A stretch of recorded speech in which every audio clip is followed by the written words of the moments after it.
years with dedication and tireless devotion. His support and advice on parliamentary procedure and business has been invaluable, and I know that members from all sides of the House want to join me in thanking him for his service and in wishing him the very best for the future. Mr. Speaker, this morning I had meetings with ministerial colleagues and others. In addition to my duties in this House, I shall have further such meetings later today. Ellen Whately. Thank you, Mr. Speaker. May I also pay tribute to the work of the Clerk of the House? In January, a mother of a 3-year-old girl was convicted of female genital mutilation, our first FGM conviction, but a chilling reminder that young girls are still being cut, not just in Africa and around the world, but also here in the UK. Will my right honourable friend, the Prime Minister, make government time to progress my honourable friend, the member for Richmond Park's bill to protect more girls from this abhorrent practice? My honourable friend is absolutely right to raise the issue of this abhorrent practice, to recognise the importance of that first prosecution that took place on female genital mutilation here in the UK. It's only right that we find time for this bill, and the government will provide time to deliver it. We've strengthened the law on FGM, leading to that first conviction. We're helping communities around the world to end this appalling crime. But it is important that we give time to this bill and act further to ensure that we end what is an absolutely abhorrent crime that scars young girls for the rest of their lives, both physically and mentally. Jeremy Corbyn. Thank you, Mr. Speaker. I'm sure the Prime Minister and the whole House will join me in sending our deepest sympathies to the friends and family of the cadet who died at Sandhurst last week. I'm sure the MOD is supporting the family and fellow cadets at a difficult time, but I also hope they will be reviewing the mental health support they give to all members of the armed forces at all times. Mr. Speaker, we also mourn the loss of Gordon Banks and send our condolences to his friends and family and the entire football community. He was one of the greatest goalkeepers of all time, 73 caps for England, including playing in every single game during the victorious 1966 World Cup campaign, which I remember with joy.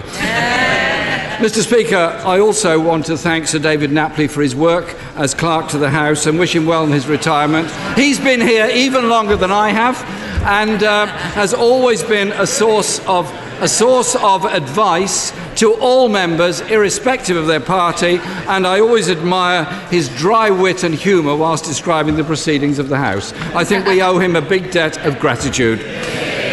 Mr. Speaker, the government's handling of Brexit has been costly, shambolic and deliberately evasive. Nothing symbolises that more than the fiasco of seaborne freight. A company with no ships and no trading history. On the 8th of January, the Transport Secretary told the House, "We're confident the firm will deliver the service." What went wrong? First of all, can I join the right honourable gentleman in the remarks he made about the cadet at Sandhurst? He referenced the issue of mental health. This is an important issue overall, but obviously an important issue in our armed forces as well. And I'd like to pay tribute to the work of my honourable friend, the member for Plymouth Moor View, for the work that he has done in relation to mental health in the armed forces. I'd also like to send my deepest sympathies to the family and friends of Gordon Banks. Like the right honourable gentleman, I'm old enough to remember the 1966 World Cup.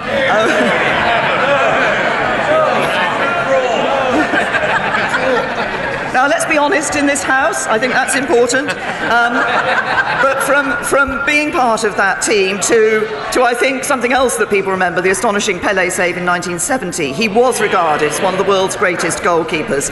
But I also know that he did a lot of community work in his local area as well. And I know members from all sides of the House would like to join me in paying tribute to him. As regards the freight capacity, the government let 3 contracts. 90% of that was let to DFDS and Brittany Ferries. Those contracts remain in place, and that capacity has been obtained, and due diligence was carried out on all of these contracts. And as the Secretary of State for Transport made clear in this House earlier this week, we will continue to ensure that we provide that capacity which is important in a no-deal situation, and we will ensure the capacity is there. Mr. Speaker, the Transport Secretary told the House that this decision to award a contract to Seabourn Freight had no cost to the taxpayer. This week, the National Audit Office found that £800,000 had been spent on external consultants to assess the bid. Will the Prime Minister use this opportunity to correct the record? I have to say to the right honourable gentleman, he's a bit late to the party on this, because I was asked this question yesterday in the statement, I think, from the SNP benches. So Labour following the SNP. Well, whatever next. Can I say to the right honourable gentleman that, of course, as I've just said, when these contracts were all let, proper due diligence was carried out. That included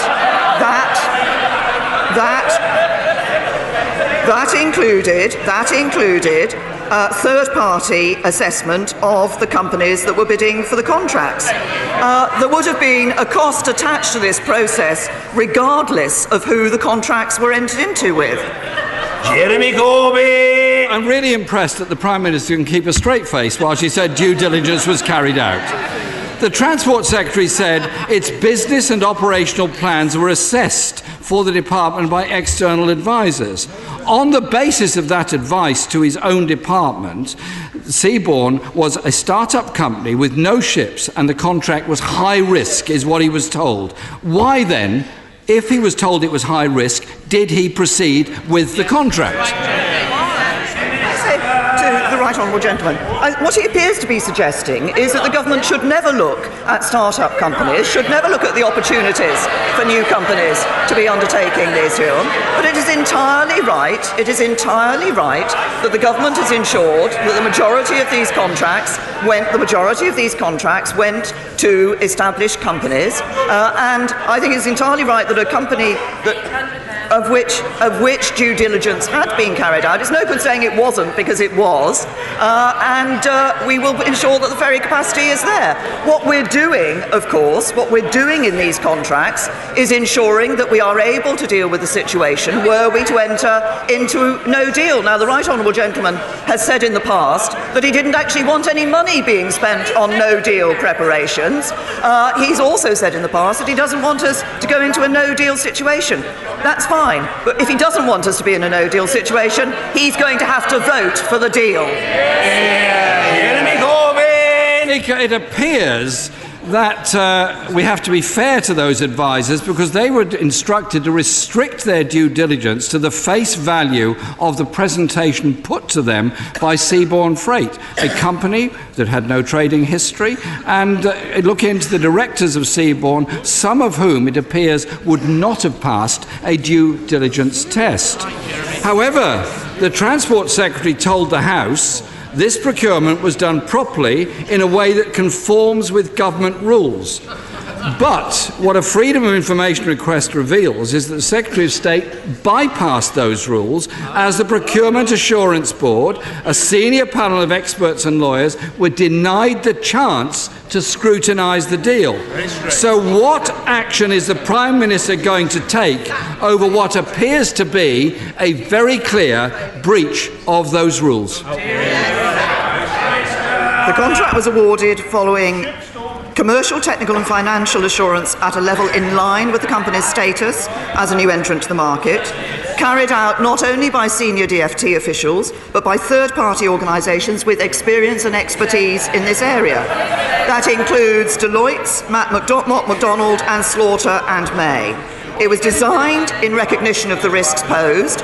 No money was paid to the contractor. No money would be paid until services were delivered, and therefore the money has been paid to that contractor. But I say to the right honourable gentleman, he has stood here time and time again and said actually that we shouldn't be doing anything to prepare for no deal. It is entirely right and proper that this government is taking the action necessary to ensure that it's not our policy to have a no deal, it is our policy to get a deal. But should we be in that no deal situation, we need to ensure we have the capacity we need, and that's exactly what we're doing. Jeremy Corbyn! Could I bring the Prime Minister back to the question of seaborne ferries? Eurotunnel has called this ferry contract procurement secretive and flawed exercise. And taxpayers now face a legal bill of nearly £1 million contesting that. The money goes up and up. The Secretary of State's decision to award the contract to Seabourn has increased the budget deficit of Thanet Council, the owners of Ramsgate Port, by nearly £2 million. When questioned on this by the member for South Thanet, the Transport Secretary refused to give a guarantee. Can the Prime Minister today give a cast-iron commitment to the people of Thanet and confirm they won't be picking up the bill for this failure of this contract? Can I say to the Right Honourable Gentleman that the Department of Transport and other parts of government are in discussion with Thanet Council about the issue of this contract and the impact of this contract. But can I also just again remind the Right Honourable Gentleman of why it is that the Department of Transport has taken these actions in relation to ferry capacity.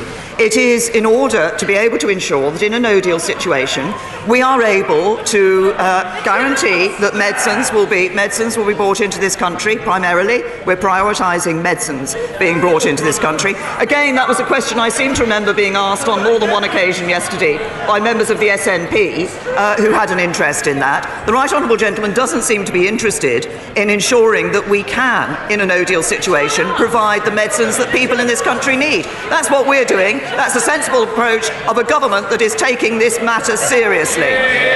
Jeremy Corbyn. Maybe the Prime Minister should follow the advice of the House and take no deal off the table and negotiate seriously with the European Union. And it cannot be right, Mr. Speaker, it cannot be right that a hard-pressed local council and local taxpayers are footing the bill for the incompetence of the Secretary of State for Transport and this government. The spectacular failure of this contract is a symptom, Mr. Speaker, of the utter shambles of this government and its no-deal preparations. The Transport Secretary ignored warnings about drones and airport security, gave a £1.4 billion contract to Carillion despite warnings over their finances. He oversaw the disastrous new rail timetables last year, rail punctuality at a 13-year low and fares at a record high. That is some achievement. And now the Transport Secretary is in charge of a major and vital aspect of Brexit planning. How on earth, Mr. Speaker, can the Prime Minister say that she has confidence in the Transport Secretary? Let me tell the Right Honourable Gentleman what the Transport Secretary is delivering. The biggest rail investment programme since the Victorian era. Spending nearly £48 billion on improving our railways to deliver better journeys. 20% higher on average every year than under a Labour government.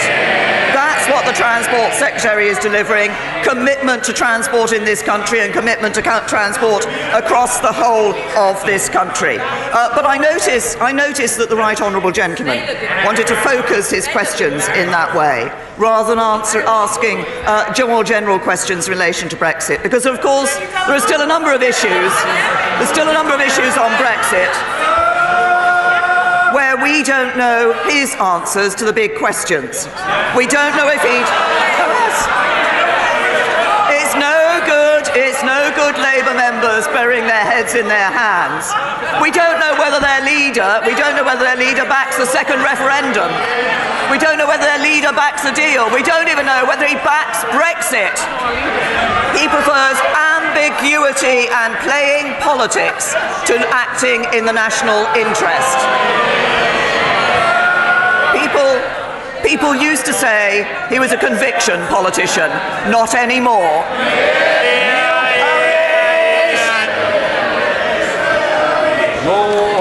Thank you very much, Mr. Speaker.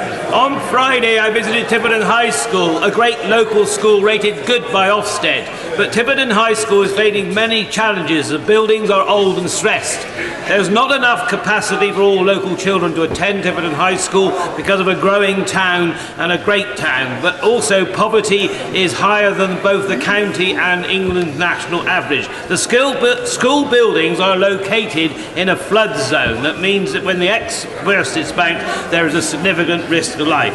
That means we really do need a new school. Fortunately, we have a site, Planning Mission and Devon County Council has completed a plan. Will my right honourable friend, the Prime Minister, facilitate meetings between me, the school ministers, so that we can together deliver a new school that Tiverton deserves? Can I thank my honourable friend for raising this issue with me? And obviously the quality of school buildings is an important issue in our education system. That's why we are putting more money into it, and we're investing 23 billion on school buildings through to 2021. But he's raised the specific issue of Tiverton High School, and I'm sure, and I will make sure that a minister from the Department of Education will be happy to meet him and with the head teacher and the council, if that is appropriate, to discuss this issue. Mr. Ian Blackford. Thank you, Mr. Speaker. Can I congratulate so many of my colleagues who are sporting yellow today as a mark of solidarity with those from Catalonia that are on trial for the political principle of supporting self-determination. Mr. Speaker, will the Prime Minister rule out bringing the meaningful vote to this House less than 2 weeks before the 29th of March? The right honourable gentleman was present yesterday when I made my statement to the House, and he heard the process that we will be following. There, of course, is a debate that is taking place tomorrow, and then we have made clear that we would bring back, if a meaningful vote hasn't been brought back and passed by this House, we'll make a statement on the 26th of February and a debate on an amendable motion on the 27th. Ian Blackford. Well, I'm afraid, Mr. Speaker, that was no answer from a Prime Minister that continues to run the clock down. This is the height of arrogance from a government set on running the clock down. Just 44 days from a no-deal scenario, the Prime Minister is hung-strung by her own party and rejected by European leaders. The Prime Minister must stop playing fast and loose. Businesses are begging for certainty. The economy is already suffering. Prime Minister, you've come to the end of the road, rumbled by your own loose-lipped senior Brexit advisor. Will the Prime Minister now face down the extremists in their own party and extend Article 50? To the right honourable gentleman, he talks about certainty for business. He can give business certainty by voting for the deal. That's what gives business certainty. He complains about no deal. But of course it was the SNP who wanted to leave the UK without a plan, and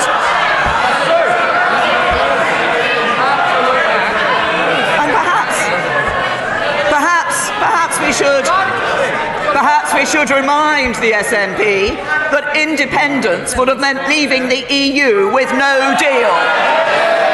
Nigel Evans!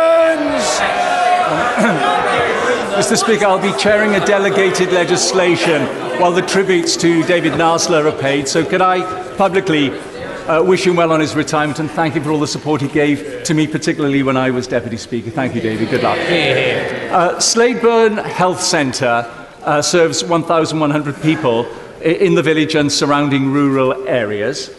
It's well used and well loved by an ageing population with no bus service, and the contract's up for renewal, and people really do fear the salami slicing of services, or even worse, the closure. So will the Prime Minister publicly give her support to health services like Sladeburn today, and to say that either reduction of services or indeed even worse, closure would be totally unacceptable? Can I say to my right honourable friend, first of all, I'm aware of the issues with Sladeburn country practice, and of course we're aware of the pressures facing GPs. That's why there's going to be a major new investment in primary and community health care. This is a very important element of our National Health Service, and that has been set out in the long-term plan. In the event of a practice closure, of course, what NHS England does is assesses the need for a replacement provider before dispersing the list of patients who were at that GP surgery. I understand in relation to Slaburn Health Centre that discussions are ongoing in relation to the future of the practice, and the local CCG are currently exploring options. Evans. I'm sure the Prime Minister welcomes the news that Instagram has pledged to crack down on images of suicide and self-harm. However, there are growing online communities which glamorise, encourage and normalise eating disorders, preying on vulnerable people who are going through extremely personal and private battles. Will she agree to meet with me, other organisations and charities to discuss ways in which we can combat this? I'm grateful to the Honourable Gentleman for raising the action that the Secretary of State for Culture, Media and Sport is taking in relation to this issue of social media sites, and indeed the action that the Home Office is taking in conjunction with DCMS on this issue. We do want to see social media companies doing more to ensure that they're not promoting harmful content to vulnerable people. The Honourable Gentleman has raised the specific issue of, I think, eating disorders was in his question, and the impact that that can have. We do want to ensure that we're doing this in a way that does help to keep people safe in terms of what the sort of images that they're looking at. And I will ensure that a minister from the department meets with him to discuss this issue. Henry Smith. Thank you, Mr. Speaker. Notwithstanding Brussels barroom chatter, will the Prime Minister rule out a delay of Brexit beyond March the 29th? And will she also rule out a future customs union arrangement which would prevent us doing those global trade deals which the Bank of England Governor says is a potential golden age of trade? As my honourable friend knows, I'd be very clear, and the government's been clear in the proposals that we've put forward for customs, that we want to have that independent trade policy. It's specifically referenced in the political declaration, and we believe it is important, and I'm pleased to hear what the Governor of the Bank of England has said today on the importance of free trade around the world. On the first point that my honourable friend raises, I'm grateful that he has asked me that question rather than relying on what someone said to someone else as overheard by someone else in a bar. It's very clear the government's position is the same. We triggered Article 50. In fact, this House voted to trigger Article 50. That had a 2-year timeline. That ends on the 29th of March. We want to leave with a deal, and that's what we're working for. Luke Pollard. Thank you, Mr. Speaker. 2 weeks ago, I asked the Prime Minister to unblock the funding for Dawlish to give us the investment to improve that train line.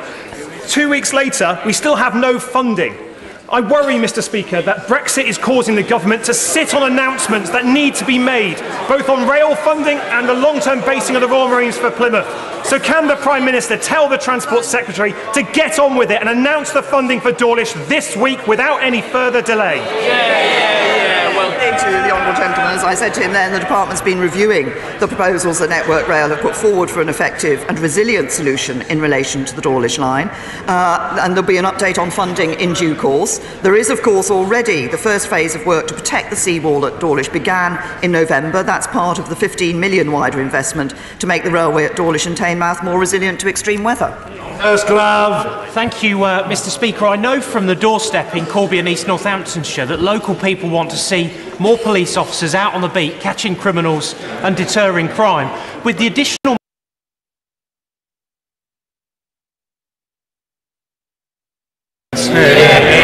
Well, can I say to my honourable friend that I recognise the comments he's made, obviously, from the doorstep. I know he's an assiduous member who listens to his constituents and takes their views and brings them into this chamber. It is, of course, important that we have made more money available to police forces. I'm pleased to say that what we are now seeing is that the number of people joining officers joining police forces is at its highest level for 10 years. But we did make more money available to police forces, £970 million over the next year. What I think is a sadness in this chamber is that the Labour Party voted against it. C. Lucas. Thank you, Mr. Speaker. What has the Prime Minister got against towns in North Wales? In the week following the loss of a £20 billion Hitachi contract in the region, the government she leads announced the moving of 380 Wrexham tax office jobs to Liverpool and to Cardiff city centre. Is it her view that towns across the UK should not have public sector jobs?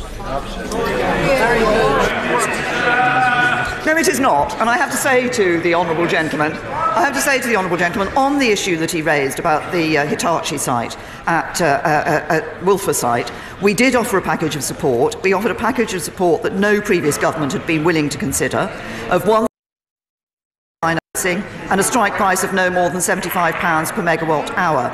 Ultimately, we couldn't reach an agreement between all parties at this stage, and Hitachi decided on a commercial basis to suspend the project. But they've made clear they wish to continue discussions with the government on bringing forward new nuclear at Wilfer, and will support those discussions. Johnson. Thank you, Mr. Speaker. Mr. Speaker, over the last 4 years, the number of people who have been stopped and searched by the police has fallen by 2/3. At the same time, the number of stabbings has increased by 1/3. Does the Prime Minister therefore agree with me that, carried out in the right way, stop and search is an effective part of the battle against knife crime? Can I say to my honourable friend, I absolutely agree that, carried out in the right way, stop and search is an effective tool for our police forces. We recognise the concern there is about violent crime, and obviously he's specifically raised the knife crime issue. That's why the Home Secretary has published the serious violence strategy. We've established a serious violence task force. But on the point about stop and search, just to reiterate, what we want the police to do is to use stop and search properly and lawfully. It is a vital and effective policing tool. What we expect them is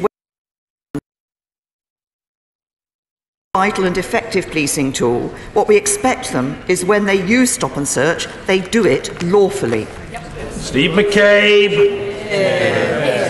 Mr. Speaker, I'm sure you recall the halcyon days when the Prime Minister told a rapturous Tory conference that she'd put an end to rip-off energy companies once and for all. On Thursday, Ofgem relaxed her energy cap. On Monday, E.ON announced a 10% price increase, and now we discover that the number of households in official fuel poverty has grown to over 2.5 million. How does she think she's doing? I say to the honourable gentleman that, of course, it is this government that has introduced the energy price cap. This is not something that was done by the previous Labour government. It has provided protection to 11 million households, and energy suppliers will no longer be able to rip off customers on poor value tariffs. It will save consumers a total of £1 billion on their bills annually. And the Citizens Advice Bureau has previously said the cap means people are paying a fairer price now and will continue to pay a fairer price even if the level of the cap rises. Robert Halfon. Thank you, Mr. Speaker. Since 2014, the number of children being excluded from schools has risen by 67%. Every school week, there are 4,253 children with special educational needs who have been permanently excluded or have fixed exclusions from school. This is a burning social injustice. Will my right honourable friend update the House on the progress of the Timpson review into excluded children and confirm whether or not the government will make schools accountable for the outcomes of the pupils they exclude, as our Education Select Committee recommended and the Secretary of State has suggested? Well said. Thank my right honourable friend and the Education Select Committee for their work on this important issue. Obviously, we all recognise that good discipline in schools is essential, but it's also important to ensure that any exclusion is lawful, reasonable and fair. And of course, guidance does set out that head teachers should, as far as possible, avoid permanently excluding any pupil with an educational healthcare plan and make additional efforts to provide extra support to avoid excluding those with special educational needs. We do want to ensure that schools play their part in supporting children who've been excluded, working in collaboration with alternative providers and local authorities. My right honourable friend mentioned the Timpson review. That is still ongoing, but I can assure him that when it reports in due course, we will look very seriously and very carefully at the recommendations it provides. Thank you, Mr. Speaker. Mr. Speaker, since 2013, 220 parliamentarians and 450 members of their staff have received mindfulness training here in Parliament. Our cross-party group has produced this report, Mindful Nation Report, into the uses of mindfulness in education, health, prisons and the workplace, and it's been well received by government. After Brexit negotiations have been concluded, when she might need to de-stress, will she meet with representatives of our cross-party group and senior scientists to look at what more can be done with mindfulness to reduce human suffering and to promote human flourishing. Can I thank the honourable gentleman for raising this important issue, and also thank not just him but the Mindfulness APPG for the work that they've done and their recent report. And obviously he knows that mindfulness-based cognitive therapy is recommended for use by NICE for adults with depression. But I noticed I recognise the training that has gone into staff. I recently, some weeks ago, had an individual from my constituency come into my surgery to talk about mindfulness, and the member of my parliamentary staff I had with me had actually undertaken the training and was therefore able to speak about the impact that had had. So the commissioning of psychological therapies is a matter for NHS England, but I'll ensure that they are aware of this report. Gentleman is obviously a beneficiary of mindfulness himself. He seems a very calm and phlegmatic fellow these days, which wasn't always the case in the past. We're very grateful to the honourable gentleman. George Freeman. The honours system is designed to acknowledge and celebrate great public service to our nation.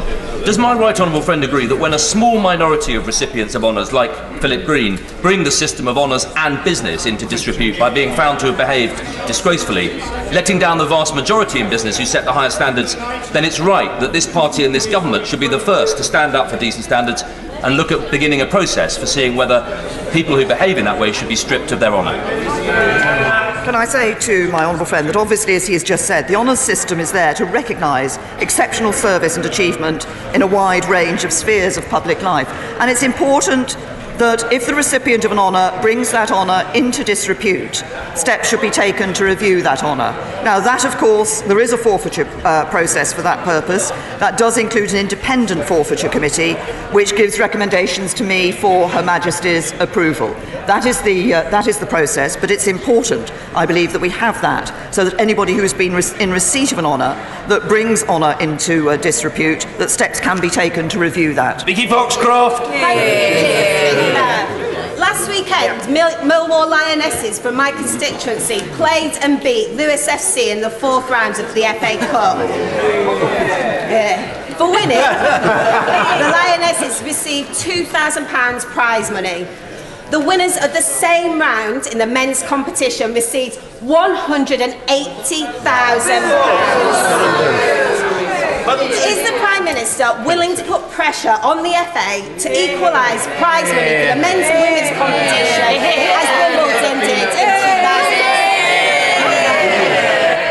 Well, can I say to the honourable lady that as the president of the Wargrave Girls Football Club, I'm very willing to commend all those girls and females who play football. And I think members across this House have been concerned to hear of the disparity in the winnings that she has raised with this House. Obviously, this is a matter for the football authorities, but I'm sure they will have heard the concern that's been expressed in this House about the current position. Heidi Allen. Thank you very much, Mr. Speaker. It takes courage and leadership to admit difficult things, because that's how we start to recognise the need for change. So I'd like to thank the Secretary of State for Work and Pensions for acknowledging there has been a link between accessing universal credit and food bank usage. But it isn't the case that there has been a link, there is a link. Will the Prime Minister please urgently review the 5-week wait and the benefit freeze? Both must go. Because the unpalatable truth is that our welfare safety net is no longer holding up those most vulnerable in society. It's tangling around their feet and dragging them under the water. Well, my honourable friend and I have discussed the universal credit and the rollout of universal credit in the past. As she will know, we've taken a number of measures. As we have been rolling this out slowly and carefully, we've taken a number of measures to address issues that have arisen. Shortly after I became Prime Minister, we cut the taper rate so people keep more of the money that they earned. Subsequently, we have, of course, ensured that we scrapped the 7-day waiting. We've introduced the two-week overlap in relation to those in receipt of housing benefit. And, of course, we have also ensured that 100% of a full monthly payment is available to people at the start for those for whom that is necessary. So we have been taking steps and will continue to look at universal credit. But universal credit is a system that encourages people into work and makes sure that work pays, compared to a legacy system from the Labour Party that left 1.4 million people for nearly a decade trapped on benefits. Thank you, Mr. Speaker. Despite our party's manifesto promise, nearly 7,000 pensioner households in my West Lancashire constituency could lose their free TV licences. Often that's their only source of company. Is the government going to keep their manifesto promise by taking back the responsibility they've outsourced to the BBC to ensure that older people keep their TV licences? The Honourable Lady, obviously I recognise the value that people across the country place on having a television, and for many elderly people, obviously, the connection that brings with the world, and that's why the free licences for the over 75s are so important. We've been clear that we want and expect the BBC to continue free licences when they take over responsibility for the concession in 2020. Can I just say, I think taxpayers rightly want to see the BBC using its substantial licence fee income in an appropriate way to ensure it delivers fully for UK audiences. Richard Graham! Mr. Speaker, my constituent Ben Seaman receives employment and sport allowance benefits and was awarded £20,000 after the recent court ruling on ESA underpayments. Ben has to spend a lot of this within a year in order to avoid having more than £16,000 of assets and risk losing eligibility for ESA. Clearly, this is an unintended anomaly. So would my right honourable friend encourage the Work and Pension Secretary, who I know is sympathetic to the situation, to resolve this as soon as possible through an exemption both for Ben and for any others similarly affected? Thank you. Obviously, this is a concerning case that my honourable friend has raised with me. I understand the DWP are aware, and I'm assured that they are looking into this issue, but I will ensure that my honourable friend receives a response as soon as possible. Kyle! Thank you, Mr. Speaker. The Prime Minister's determination has been widely acknowledged, but the truth is she can't get her deal through unless something fundamentally changes in that deal. But there is a way she can get it through, which would also lead to, you can get it through unchanged, which would also help with the reconciliation of our country on the other side. It does mean following the example of the Good Friday Agreement and having confirmation of the people afterwards. But it does mean that there are fundamental benefits to that happening. I'm not asking her to pass judgment on that at the dispatch box right now, but would she agree to meet with me and my honourable friend, the member for Sedgefield, just to briefly talk it through and explore the possible benefits? The honourable gentleman, I think he knows my view in relation to a second referendum. I have expressed that on many times in this House, and my view on that has not changed. I believe it is important that we deliver on the first referendum, but of course I and colleagues are meeting members from across this House to discuss the issues that they wish to raise in relation to the Brexit matter, and so I will ensure that the honourable gentleman and his honourable friend, the member for Sedgefield, meet, if not with me, then with an appropriate minister. Mr. Speaker, with the return of the Royal Air Force Tornadoes from operations for the last time, would my right honourable friend join with me in paying tribute not just to this remarkable jet, which has given 40 years of operations from the Cold War through to the mountains of Afghanistan, but to the remarkable men and women who have flown and maintained her? Can I say to my honourable friend, I'm very happy to join with him in paying tribute to the Tornado and to the men and women who have flown and maintained the fleet over the last 40 years. He's referenced the Cold War to the mountains of Afghanistan, from the Gulf War through to operations against Daesh in Syria and Iraq. The Tornado has been an integral and vital part of our AF operations. And I think, as my right honourable friend, the Defence Secretary, said last week, it's with a heavy heart but enormous pride that we bid farewell to the Tornado from operations, having played that vital role in keeping Britain and the Allies safe. It will, of course, be replaced with worthy successors in the improved Typhoon and the new F-35s, which keep us as a world leader in air combat, but I'm very happy to pay tribute from this dispatch box to the plane and to all those men and women who have both flown and maintained it over those 40 years. Savile Roberts. UK's democracy is defunct. Its economy and society chronically unequal. Britain is breaking. Mr. Speaker, let us speak as others find us. This plain truth has not gone unnoticed. In pubs, clubs and homes, on pavements at schools and workplaces, in a Yes is More gig in Cardiff this Friday, people talk about this place and how Westminster is failing them. When will the Prime Minister lift her gaze above party interests, above Westminster interests? When will she work with others to remake this island as 3 self-sufficient, thriving nations, rather than perpetuate the assumption of privilege for one? Can I say to the Honourable Lady that when I became Prime Minister, I was very clear that I wanted a country that worked for everyone. That was the entire United Kingdom. I note that in her question, she failed to recognise that Northern Ireland is part of the United Kingdom.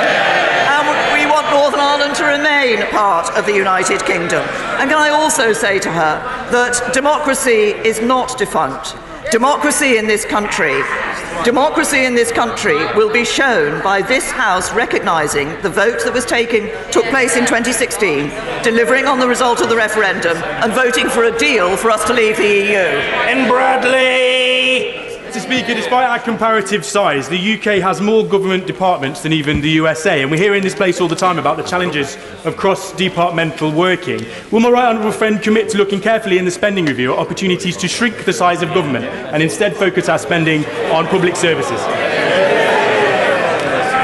Can I say to my honourable friend that I know the question of the size of government is an issue that a number of colleagues raise from time to time, but I have to, of course, put my hand up and admit the role that I played in, of course, increasing the size of government by creating the Department for Exiting the European Union and the Department for International Trade. And of course we are employing more civil servants in order to ensure that we deliver on Brexit, something I believe is close to my honourable friend's heart. Brown! Mr. Speaker, Mariam is just 6 months old. She's beautiful. She was recently diagnosed with a devastating form of muscular dystrophy. Her brother had the same condition and died tragically young. Spinraza is a new, highly effective drug produced by Biogen, available in 23 countries, but not England. If Mariam lived in the west of Scotland and not West Ham, she'd get it. But negotiations between NICE and Biogen haven't been successful, leaving Mariam and 2 other babies I know of as tiny pawns in an argument between price and profit. Will the Prime Minister please intervene and tell others and Mariam from suffering an early and painful death? Obviously, the Honourable Lady has raised the case with great passion in this House. I will ensure that a Minister from the Department of Health looks at the issue and responds to her. Giles Watling. Thank you, Mr. Speaker. Mr. Speaker, the consumption of dog and cat meat goes against our British values. They are our companions, they are not food. Does my right honourable friend agree that a ban on consumption here, where astoundingly it is still legal, would put us in a leading position, sending a clear message to the rest of the world that the sickening and horrific suffering that these animals experience during slaughter should be stopped? If so, will she commit to this change, which has cross-party support, as demonstrated by amendment to the Agriculture Bill? Can I say to my honourable friend, obviously I'm aware of the amendment that he has put to the Agriculture Bill, and I thank him for raising this issue. The welfare of animals is a priority for this government. Of course, I am pleased it is illegal to sell dog and cat meat in the UK, and there are no abattoirs licensed to slaughter dogs, and thankfully there is no evidence of human consumption of dog or cat meat in the UK, and I certainly hope that other countries will join the UK in upholding the highest standards of animal welfare. Order. In wishing the Honourable Lady a very happy birthday and hoping that the House will join me in doing so, I call Rachel Reeves. Thank you, Mr. Speaker. 21 again. My constituent, Harriet, recently gave birth to her baby 3 months premature. When Harriet was due to return to work, her baby had only recently come out of hospital, and she had to make the choice between taking additional time off work but struggling to pay the bills, or to return to work but miss crucial bonding time with her baby. The government had committed to reviewing this issue by the end of January. We're now halfway through February, so will the Prime Minister commit to take action and to extend parental leave to the parents of children who end up in neonatal Vauxhall wards. Thank you. First of all, happy birthday to the Honourable Lady. We are reviewing this situation, and we're also looking at the circumstances, other circumstances, for example, like miscarriage, and what applies in those circumstances. But I'll ensure that a written response is given to the Honourable Lady. Finally, Craig McKinley. Mr. Speaker, the Leader of the Opposition has shown today that little knowledge is a very dangerous thing. He chose to speak about Seabourn and Ramsgate Port in my constituency of South Thanet. He does not speak for South Thanet, I do.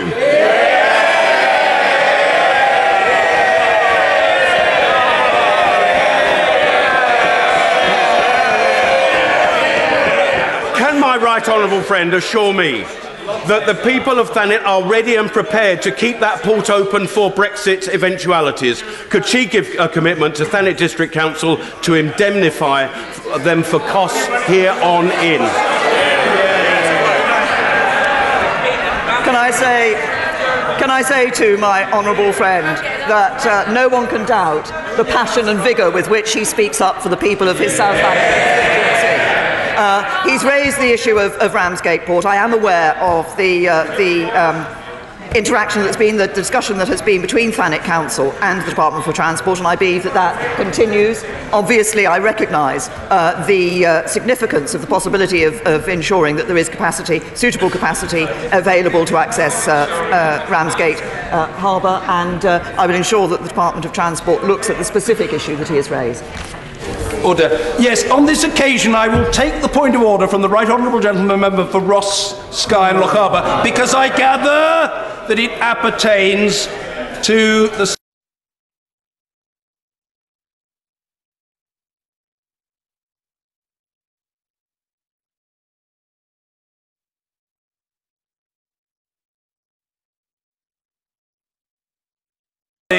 very wrong. We'll put it to the test. There's a certain amount of chuntering from a sedentary position, not least from the Right Honourable Lady, the member for Broxtowe, to suggest that she thinks that he might engage in such behaviour. But I'm a charitable chap, and I'm prepared to give him a chance. Mr. Ian Blackford. Thank you, Mr. Speaker, and heaven forbid that anyone would abuse the privilege that you afford us on such occasions. Mr. Speaker, I think all of us recognise the responsibility of the language we use in discourse that we have in this House. And can I try and be helpful to the Prime Minister, because perhaps inadvertently she misled the House when she said that there was no plan for Scottish independence, because unlike the Brexit campaign, it was no more than a slogan on a slide of a bus. We had, Mr. Speaker. I'm very grateful to the Right Honourable Gentleman who's brandishing a document, and I've got a feeling it will feature in his next press release. And seriously, he's made his point with force and alacrity, which requires no reply. And I hope the Honourable Gentleman is satisfied with his prodigious efforts. But we'll leave it there. Well, the Honourable Gentleman ought to know about good behaviour in the Chamber and elsewhere. The Honourable Gentleman is a distinguished football referee. I tell people watching our proceedings. Point of order, Mr. Douglas Ross. I appreciate that, Mr. Speaker, and I just wonder, for clarification, since the Right Honourable Gentleman held up a copy of the SNP's white paper, how I could get on record that that white paper actually contained many errors and omissions. For example, it didn't include any transition costs, it wildly overstated the projected revenue from oil, and interestingly, many of the proposals contained in that white paper were actually already powers that the Scottish Government and the SNP had at Holyrood in Edinburgh. Let me just say to the Honourable Gentleman that he has found his own salvation, as he well knows. Hitherto, I had always thought that the Honourable Gentleman, the member for Anhelion and Yar, was a notably cheeky chappy in the Chamber. But I realise that the role of cheeky chappy is not confined to the Scottish National Party. But we're grateful to the Honourable Gentleman who's made his point and looks very delighted with his efforts. We'll leave it there if there are no further points of... Point of order. Yes, well, the Honourable Gentleman from Anhelion and Yar looks very happy. Yes, we don't need to hear from him further at this time. Yes, I know No, but I remind the honourable gentleman that he also has a cerebral status as the chair of a select committee and should behave with due decorum to reflect the very high standing he enjoys, possibly in Scotland, but certainly in the House. Point of order, Mary Black. Thank you, Mr. Speaker. It's something that's been troubling me for a few weeks now. When I first came here, I was told that the protocol of the chamber was that you never cross the line of sight between the Speaker and whoever he is speaking with. However, on multiple occasions, this chamber empties whenever Mr Blackford, the honourable member for Skylar Cabot, is up, to the point where the Speaker is in the middle of answering a question and people are cutting off his line of sight. Could the Speaker please advise on how this can be corrected?